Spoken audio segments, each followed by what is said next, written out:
Hey everybody, welcome to this 2-minute techie tip. Today we're going to talk about notebook files that teachers have created, PDFs that teachers have found or created, and Google Slideshows that teachers have created. How to transform these products into more personalized learning resources for students. So as we know, technology allows us to remove the limitations of the traditional classroom and teach and learn in ways that were previously inconceivable. So let's get to it. So I have a notebook file here, and then I also have a Google Slideshow presentation. Many of us, most of the teaching staff use one of these resources, either Notebook or Google Slideshow. Many of us use PDFs, and they're probably the top two choices. How can I get these resources into the hands of students, especially considering the BYOD platform, so that they're device neutral? There's a pretty simple process that we can go through that makes our already created presentations into interactive digital content that anyone can get from anywhere. And I also then develop a library of my fabulous presentations. All right, so I know when I have a notebook file already created, and this goes for Google Slideshows as well. I can export, and you can't quite see the top of my menu bar, but under the notebook menu, I'm looking at File, and I'm saying Export. And if I go to PDF, I can see I can export this in as a full page file, and this is exactly what I want. If I go to large, essentially I get 2 slides on my page, but it's going to work best if I go to full page slides. All right, I'm going to continue this, and I already saved this in my Google Drive. I'm just going to show you. I gave it a name, and I actually put it in my Google Drive. So I have installed the Google Drive on my computer.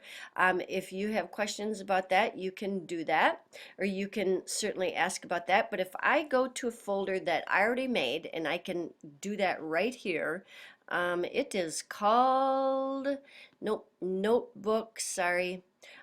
Notebook files, and I have that document. I'm alphabetically challenged. Notebook files B. And this Isaac Newton is exported as a PDF. All right, so that's really all that I need to do with this file, especially since I've already got a number of these created. All right, I'm going to flip to my iPad, and this would work the same for Google presentations and PDFs. The key is getting the document into a PDF. All right, so you're looking at my let's see, it looks a little funky. You're looking at my iPad, but I think that's going to work. I'm going to go to Explain Everything. Explain Everything is the tool that we're going to use, and I'm going to click the Home button here, so I back out of this. I'm going to say, we're not going to save this project, so I'm going to start over. All right, so I'm going to create a new Explain Everything project. This is just theme choices. I can choose any one. I'm going to tap this button. And I have a blank Explain Everything presentation here. Pretty simple. My plus button allows me to import files from really any location. Of course, I've got videos and other objects here, but Explain Everything is super powerful. So when I tap on that File Import button, it says, oh, where do you want to import a file from? I could do photos, I could do stuff from iTunes, Dropbox, Evernote, but here, bam, Google Drive. I already logged into my Google Drive. It'll walk you through that. And here I have my Isaac Newton notebook file that I've already created. So when I tap on that, I have, and here, let me see if I can move this page up. It shows me in Explain Everything. I'm going to choose this. And it loads my document. There were 14 pages on my Isaac Newton notebook file, and I now have 14 slides on in this new Explain Everything document. So if I go through here and just kind of organize, all my pages are set here. So if I just go through and organize, I have this basically already created. So I've got 14 of 4, and it will show me, if I click here, it'll show me all my pages.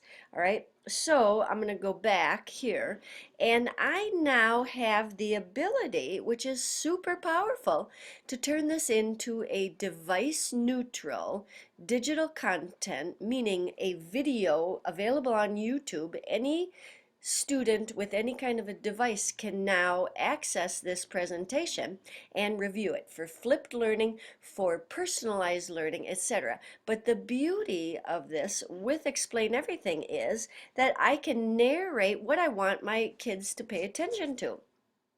So when I tap the record button, I am recording this, my voice, but I can also record as I narrate that we're going to be talking about Isaac Newton for the next 2 days. And I can go through that. Here are the notes. You know, you don't have to memorize the dates, whatever. I can go through what I would point out in my face-to-face interaction with my students.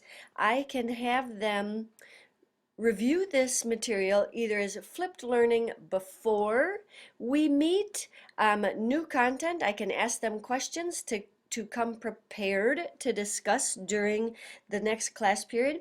So I'm going to be using my time more efficiently with my students. So as I go through this, I can just say, second law of motion, you know, what I want you to remember about the second law of motion is blah, blah, blah. And I could make notes as I annotate, or I can also use my audio. So I can go through, and then here, I gotta get off of my annotation. I can go through, and then I can say for our review or whatever, I can give them information that I want them to know. So it would be the same thing from Google Slideshows, that I can insert my Google Slideshows into Explain Everything the same way, create a separate product, and then what I love about Explain Everything is I can publish right to YouTube. Device neutral, anybody, anywhere with any kind of a device can get to it. I can have a link on my web page or on a Google document, and students can access it. So this really brings us to student-centered learning. It allows us to do more with resources that we've already created. If students are missing or absent, they can review materials. I can even have students create these kind of tutorials. So it's just done in Explain Everything on any kind of an iPad. And students and staff can do more with resources that they've already created. And it also allows us to just be more efficient and work at a higher level when we are together with our students. So we want to promote the transferable skills with technology of create, communicate, collaborate, and critical thinking. So thank you for participating and listening to this presentation on workflow with notebook resources and PDFs and Google Slideshows.